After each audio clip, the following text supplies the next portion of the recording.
Hey guys, just doing a little video on how I did this pretty little crystal thingy. Alright, so it's actually pretty simple. First, let me get this. Let's make something that we're going to turn into a crystal. We're going to go with, I see what the problem is. I'm going to do like this to make a little base shape. Nice, right? Simple as can be. Next, we're going to do this and click this. And now we're getting the quick lasso tool. And I'm going to start by specifically, you know how normally when you'd shade, you do like this, right? Well, we're doing that, but then we're also going like just scribble like all over in there and try to think of like the edges of things and stuff like that. Scribble around in those areas you would add a little bit of shadow and a little scribble there. To that end, that's a good start, right? Now for the highlights, you do a very similar thing. I know we'd probably have one of these, but we also want to get a little wackadoo with it, you know? Actually, this was a fairly smooth object, so we're probably going to work on that part after. Let's start with the inner highlights, actually. Here along here, inside this little thin rim of space right here. Okay, I went a little too much in there, so we're gonna clear it out a little. And do a little bit of both to get some more little inner sparkles going with all that, and then going with the eraser. And you end up with some of these more isolated sparkles that make it feel a little bit more lively, you know? A little bit more in here, maybe.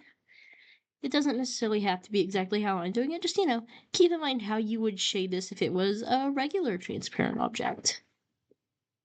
Let's just go on it in here. I like that look. Excellent, this looks great, right? And now we're gonna just keep kind of going. I usually set it to overlay or one of the other blend modes. You can play around. We're gonna say that down here is getting more light than up there, maybe. Let's turn it down a little. Maybe add a little bit of yellowy. And we just keep going in there like this. And just kind of keep going, making these layers. You can go in again, eraser tool too, just because that gives those little broken up pieces that feel a little more nice. We're gonna real quick add a little highlight, and we're gonna see about highlighting the edges in a more typical way a little bit. Maybe going with the blend tool, do a little blending. I like doing this and softening these pins a good bit. We're gonna go in here with the dark blue, just to really get that sense of depth, and then adjust it a little. And now let's add a bit of skylight. Let's see, there's a sky above. Just make this semi-transparent. Add a highlight again right here. Small and precise tends to look pretty nice. Not always, but again, it frequently does. Add a little highlight along this little rim here. Look how nice that is. If we want to emphasize that even more, we can go in the darker light and do that. You can, you don't have to. Again, it's up to whatever looks right to you, whatever feels crystally and pretty. And different shapes are gonna have different looks. Highlight a little more. I find that a lot of webcomics seem to use overlay like that in a way that looks very nice. That's really, really pretty. Sometimes I'll go in with a normal layer and I'll paint right over the top a little bit. It just slightly brings all the colors into something a little closer to harmonized. And sometimes I'll even oh, but let me go back now because I forgot to do the oops. Okay, so we're gonna want to go over and make sure all of these are like this.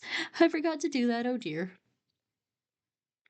So we're just gonna go through and do all this. That's better. Okay, let's add another highlight and maybe set it to color dodge. Ooh, color dodge. We love color dodge here. And while we're at it, let's do a little bit of this. A lot of this is just playing around and finding what works for your specific look you're going for. If you want it to have a more sharp and crystally surface, you can do like this. And then go through again and just keep adjusting until it looks kind of how you're imagining. Look how nice that is. And you can like add some like little bonus lights around here. Keeping in mind the curvature when you're doing this. That's something I frequently don't see people do with the lasso tool, but I think it adds a lot to it actually. Again, you don't have to. It's all about whatever makes you happy, but this is what makes me happy. I'll add some like bigger shapes maybe. Just some things to make it feel a little bit more real. You get these like incredibly detailed little zones.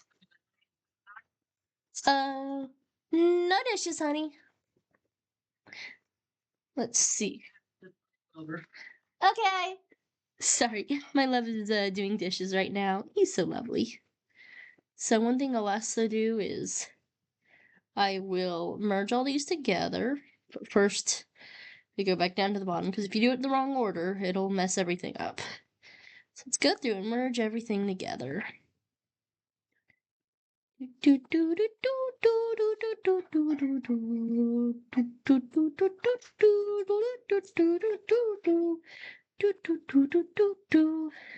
gonna go copy paste. And now I'm gonna go in with, let's try this. We're just gonna use the liquify tool and get in there and add some nice, fun, distortion-y effects. What, honey? I don't know. I'm sorry your music stopped on ya. Now we're just gonna see what happens when we... There we go. That's kind of nice, right? Look at that. That looks pretty cool. Just adds a little extra something. Makes it more magical, I think. Then I'll frequently go over with overlay, and I'll try to find colors that I think, really just make it look prettier. Sometimes some pink, though it doesn't always actually appear as pink. Sometimes yellows or greens. Just some stuff to really add some flavor. Maybe I'll try soft light. See if that looks better. I think that does look better. There we go. There we go. Actually, I think it looked a little prettier a second ago. There we go. Look at that. Now, finally, if you want to like go in with a bit more, well, actually not finally. Now I'm going to use this triangle soft pen, which just kind of looks like this. It's very nice. Highly recommended if you can find it on the Clip Studio Paint store. Just to add a little bit of something, you know? You can use almost any brush. So you could just use a hard round brush and like, you know, blend it a bit more. It would work fine. There we go. Let me go in and add some more details just to really emphasize the parts that I want to be sharp. Areas where I just think it would look good, you know? Maybe highlight a few little sparkles in here. You know, fun stuff like that. Okay. It does take a lot of layers, but I think it's worth it. And then finally, we're going to go in and use, this time I'm using this brush, which looks like this, but you can use almost any sparkle brush you like. I just really love this one. You can even make your own.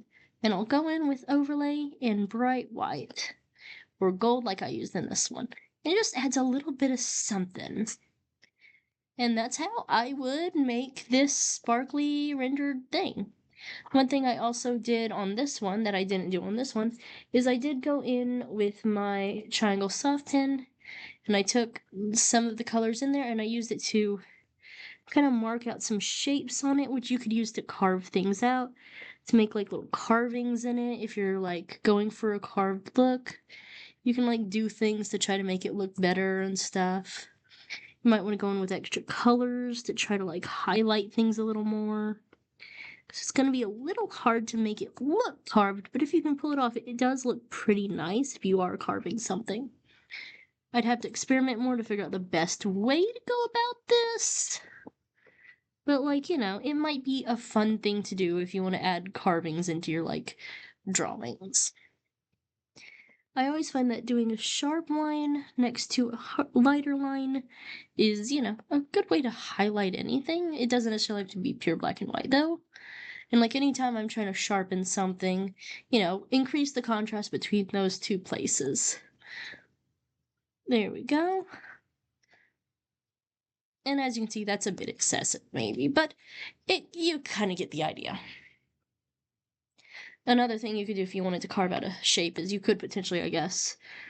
Now I'm just trying this right now, this little curve. I have not done this before. We're gonna see together if this works. We're gonna use the white lasso tool on these like little edges here, where I think the light would be hitting it some. We're just gonna go in and try this and see what happens. Okay, we're gonna go overlay maybe? Now let's try color burn. Oh, I like that a pretty good bit.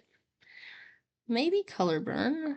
And this is a kind of color dodge. No, maybe just normal. Maybe just normal. And next I'm gonna go in even more. And here, highlight these edges again. Or maybe go in with my triangle soft pen and highlight the edges. There we go, look at that. And anywhere where it vanishes into the light, I'd probably take a fairly nice little color and go over and just, like, I'd clean it up more than that, but it might give you kind of a carved looking effect. Or actually, no, it looks more like there's something inside of it now that I think about it, which is interesting and might be a look you're going for. And, well, that's the basics of this tutorial, and I hope you found this useful. And if you end up doing something cool with it, let me know in the comments below. And remember, you can keep layering effects to get even cooler looking results. You really aren't limited in what you can do. And this isn't necessarily the best way to do this, but this is how I do it. And I hope you had fun with this little tutorial. And thanks for watching. Toodaloo, my little stars!